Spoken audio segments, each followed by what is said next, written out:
Okay, so I'm starting with my my spreadsheet. I've typed in my values from my experiment I did with my simulation, and now I want to do some extra calculations in Excel. Now, Excel is the most amazing program for these kinds of things. If you haven't used it before, you certainly will in any industry, whether you're going to be in engineering, accounting, finance, health, anything, you're going to be using Excel. So it's good to get used to know how to operate it. So we're going to add some columns here. We're going to add a column for the gain, and we know the gain of the transistor is going to be IC divided by IB. We're going to add another column here for the motor resistance. We're going to call that R motor. Alright, so let's add a column in here. So if I want to start doing some calculations, I'm going to click on here, double click, and you see they get the little cursor inside there now. So I might just zoom in a little bit so you can see a bit better.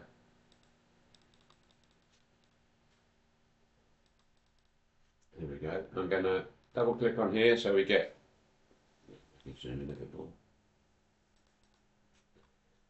Double click on here so we get the cursor in there. Now if I type an equals, you'll see that it starts to do an equation, and there's the equals also comes up here, so we can type in here or we can type in here. Now you'll probably be very familiar with things like if you start typing sum, you can double click on here and then that will sum all those things up. But what we're actually going to do is we're going to make our own equation up. So I click on here, I go equals.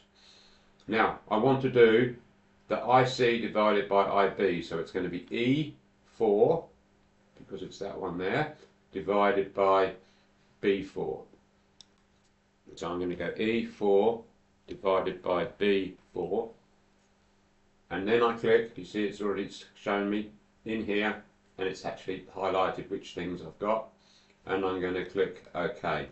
Now the problem here is that it's trying to divide by 0, so it doesn't like it, but we'll ignore that for now. This cell is E4 divided by B4.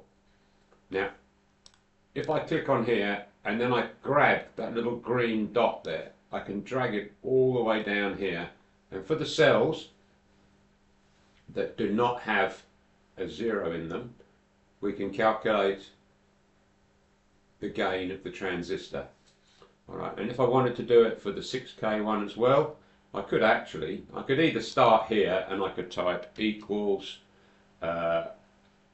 this one would be E18 divided by B18, and then I can drag it all the way down like that, and it shows me what the gain of the transistor, what the calculated gain of the transistor is.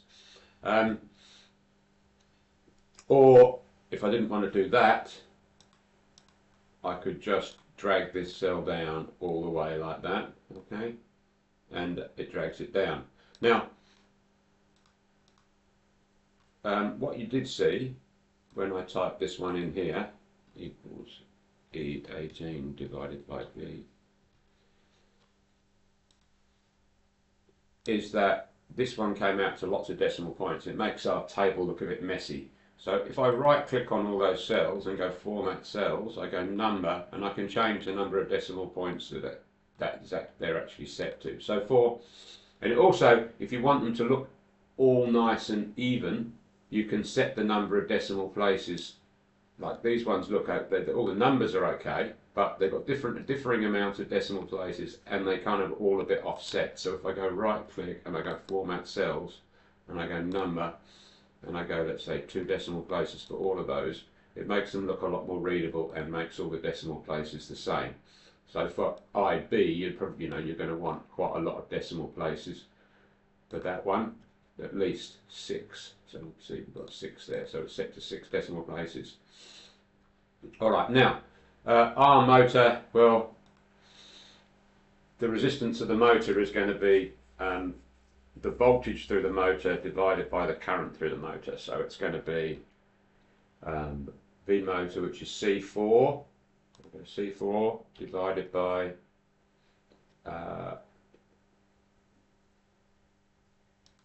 IC.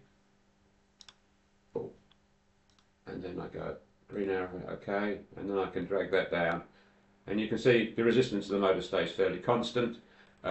We don't like that, all the stupid decimal points, so we go format, number, okay. Now, much easier to see that the resistance of the motor is similar all the way through. Now, that's one thing you can do in Excel. I mean, there's many, many things you can do in Excel. You can make really complicated spreadsheets, but that's just a basic introduction to how you can do things. You probably will know how to do sums and averages already. We're going to add a graph now of RPM versus the base voltage. So the control voltage that we're putting in versus what we get out of the RPM of the motor. So we're going to go into charts. Now we want to add this one here, this scatter with smooth lines and markers. That means we can pair up the values of the X and the Y. We're going to put the RPM on the Y axis. Each one will pair up. So if you've got numbers that aren't nice, neat, easy, neat divisions, you can still graph them. It's a scatter plot, XY data. If you get the wrong type, you can right click on here and you can go select date. Oh, sorry. You can right click on here and you can go select change chart type, and it shows you which one you can change the different types of chart type. Alright, so now we're going to right click and we're going to go select data. Now this is the fun bit. So you can go in here and try and select the data range, but I like to do it manually. I go add series name, so I'm going to call it, so it's the 1K resistor one, 1K, and it's going to be RPM versus the base. Okay, that's just the name of the chart. And then I've got the series X values. So the series X values on the X-axis are going to be these. I highlight these, press the little arrow again, click on here for the series Y values, highlight them, click on here for the arrow, and I get a nice graph there. Okay. Now, I want to compare those graphs for these two different charts. So I'm going to add another one, and I'm going to call this one the 6K RPM versus V base, and I'm going to choose my X values. I think X values here, and then I'm going to choose my Y values. My Y values are here, and then I'm going to go okay. So now we can see that we're building up our stack of graphs here. Okay. Now, if I go down to let's just so you can see, I'll go down to this one, and I can just drag this down here to recreate those. I'm going to delete that because I don't want those ones. Oh, we didn't actually need to calculate those, never mind. So I'm going to add my next chart off this one. I'll zoom out a bit so we can see what's going on. I can right click on this and I can just add the data as I go, select, I call this one 10K RPM versus the base, and I click on my X values. These are the X values, down to the arrow, click on the Y values, okay. Okay, now I've got my three graphs of RPM on this axis versus V base on this axis. Now, what we need to do is add some other fancy things on here. So we'll give these axis titles. So I can change my axis titles. We'll go data labels. We don't want those. Don't want those things. Maybe legend's a good one. We'll click on legend. Okay, now I can double click on here. I can highlight that and I can say that's RPM. And double click on this and I can call that V in or V base, whatever we're talking about. And now we can see for the 1K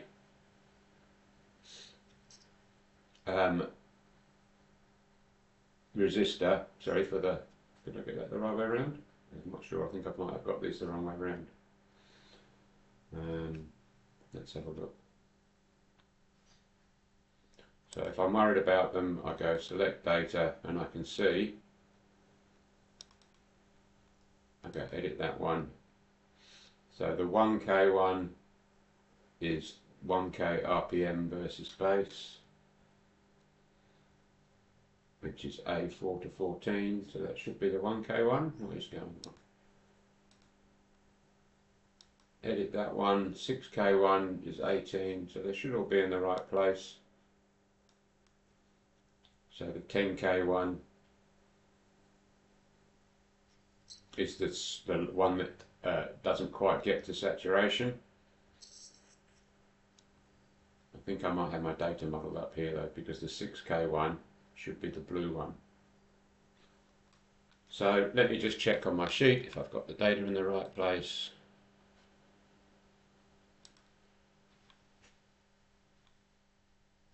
I'm just going to pause the video.